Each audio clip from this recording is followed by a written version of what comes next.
ಶಿವಮೊಗ್ಗ ಜಿಲ್ಲೆ ಪ್ರಾಥಮಿಕ ಕೃಷಿ ಪತ್ತಿನ ಸಹಕಾರ ಸಂಘಗಳ ಒಕ್ಕೂಟದ ವತಿಯಿಂದ ಶಿವಮೊಗ್ಗ ಜಿಲ್ಲಾಧಿಕಾರಿಗಳ ಕಚೇರಿ ಎದುರಿಗೆ ಪ್ರತಿಭಟನೆ ನಡೆಸಲಾಯಿತು.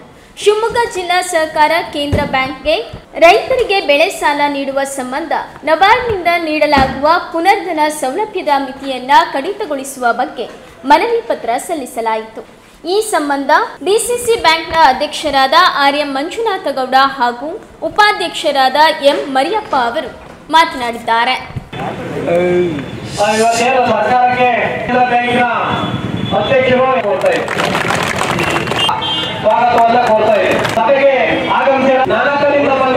ಪ್ರಾಥಮಿಕ ಮನವಿಯ ಕಾರ್ಯಕ್ರಮಕ್ಕೆ ಆಗಮಿಸಿದ ಜಿಲ್ಲಾ ಕೇಂದ್ರ ಬ್ಯಾಂಕಿನಿಂದ 350 ಕೋಟಿ ರೂಪಾಯಿಯನ್ನ ಪ್ರಸ್ತಾಪವನ್ನು ಕೊಟ್ಟಿದ್ದಾರೆ.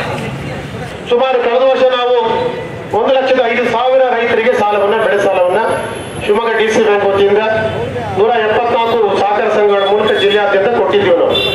ಈ ವರ್ಷ ನಮ್ದು 1,20,000 ರೈತರ ಗುರಿ ಮುಟ್ಟಬೇಕು. 1,300 ಕೋಟಿಯಷ್ಟು ಬೆಳೆ ಸಾಲವನ್ನು ಕೊಡಬೇಕು ಅನ್ನೋ ಗುರಿಗೆ ಇವತ್ತು ನಬಾರ್ಡ್ನ ಪುನರ್ಧನ ನಮಗೆ ತಣ್ಣೀರನ್ನ ಎರಚುವಂತ ಕೆಲಸವನ್ನ ಮಾಡಿದೆ.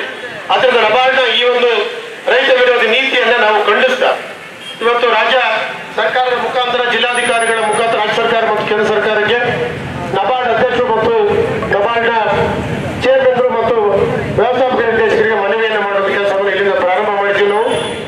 ನನಗೆ ಗೊತ್ತಿದೆ ನಮ್ಮ ಶಕ್ತಿ, ಸಹಕಾರಿ ಶಕ್ತಿ ನನಗೆ ಚೆನ್ನಾಗಿ ಗೊತ್ತಿದೆ. ಸೇರಿಸಬೇಕು ಅಂದ್ರೆ 1 ಲಕ್ಷ ಜನ ಸೇರಿಸೋದು ಕೂಡ ನಮಗೆ ಸಾಧ್ಯ ಅನ್ನುವಂಥದ್ದು.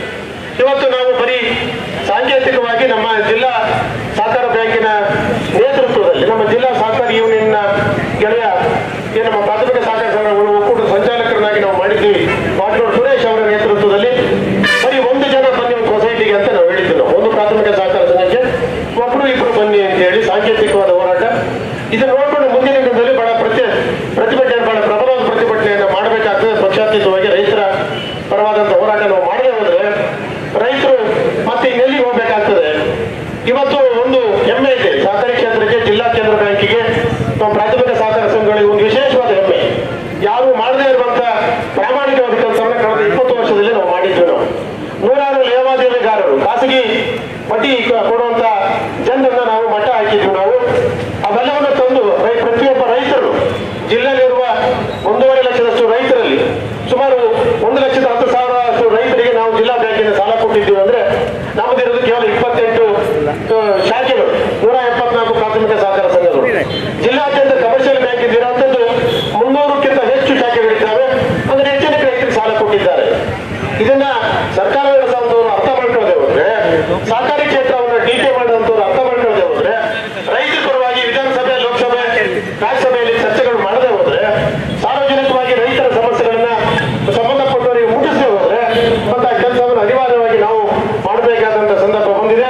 ನಾನು ಇವತ್ತು ಪ್ರತಿಭಟನೆಯ ಮೂಲಕ ನಿಮ್ಮೆಲ್ಲರ ಒತ್ತಾಯದ ಮೇಲೆ ಇವತ್ತು ಜಿಲ್ಲಾಧಿಕಾರಿಗಳ ಮೂಲಕ ರಾಜ್ಯ ಕೇಂದ್ರ ಸರ್ಕಾರಕ್ಕೆ ನಬಾರ್ಡ್ಗೆ ಮನವಿಯನ್ನು ಕೊಡ್ತಾ ಇದ್ವಿ. ಪ್ರತಿಭಟನಾ ವರದಿಯನ್ನ ಏನು ಕೊಡ್ತಾ ಇದ್ವಿ ನಾವು. ಅದನ್ನ ಈ ರಾಜ್ಯದ 28 ಲೋಕಸಭಾ ಸದಸ್ಯರಿಗೂ ಕಳಿಸ್ಕೊಡ್ತೀವಿ. ರಾಜ್ಯಸಭಾ ಸದಸ್ಯರು ಮತ್ತು ನಮ್ಮ ಜಿಲ್ಲೆಯ ಎಲ್ಲ ಶಾಸಕರಿಗೂ ಕೂಡ ಇದನ್ನ ತಲುಪುವ ಕೆಲಸ ಮಾಡ್ತೀವಿ. ಅವರು ಯಾವ ತರದಲ್ಲಿ ನಮಗೆ ಬೆಂಬಲವನ್ನು ಕೊಡ್ತಾರೆ, ಪ್ರಯತ್ನವನ್ನು ಮಾಡ್ತಾರೆ. ರೈತರ ಪರವಾಗಿ ಅವರ ಕಾಳಜಿ ಎಷ್ಟು ಅನ್ನೋದನ್ನ ಮುಂದಿನದಲ್ಲಿ ನಾವು ನೀವೆಲ್ಲ ಅರ್ಥ ಮಾಡಿಕೊಂಡು ಮುಂದಿನ ಪ್ರತಿಭಟನೆ ಹಾದಿಯನ್ನ ಮುಂದಿನ ದಿನದಲ್ಲಿ ನಾವೆಲ್ಲ ಜೋಡಿಸೋಣ ಅಂತ ಮಾತನ್ನು ಹೇಳ್ತಾ, ಈಗ ನಿಮಗೆ ಅಂಕಿಅಂಶನ ಅವಾಗಲೇ ಮಂಜುನಾಥಗೌಡರು ಕೊಟ್ಟಿದ್ದಾರೆ, ಈಗ ನಮ್ಮ ವಾಡ್ಕೋಡ್ ಸುರೇಶ್ ಅವರು ಕೊಟ್ಟಿದ್ದಾರೆ.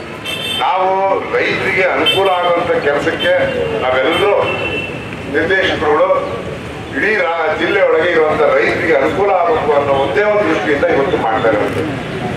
ರೈತರಿಗೆ ಅನ್ಯಾಯ ಆಗಿದ ತಕ್ಷಣ ನಮಗೂ ಅನ್ಯಾಯ ಆಗತ್ತದು. ಯಾಕೆಂದ್ರೆ ಬ್ಯಾಂಕ್ನಲ್ಲಿ ನಾವು 1 ಕೋಟಿ ರೂಪಾಯಿನ ಕೊಡಬೇಕು ಒಂದೊಂದು ಸಂಘಕ್ಕೆ ಅಂತ ಮಾಡಿದಂತ ಸಂದರ್ಭ. ಇವತ್ತು ನಬಾರ್ಡ್ನವರು ಯಾಕೆ ಯಾವ ಕಾರಣಕ್ಕೆ ಮಾಡ್ತಾ ಇದಾರೋ ನಮಗೂ ಅರ್ಥ ಆಗಿಲ್ಲ.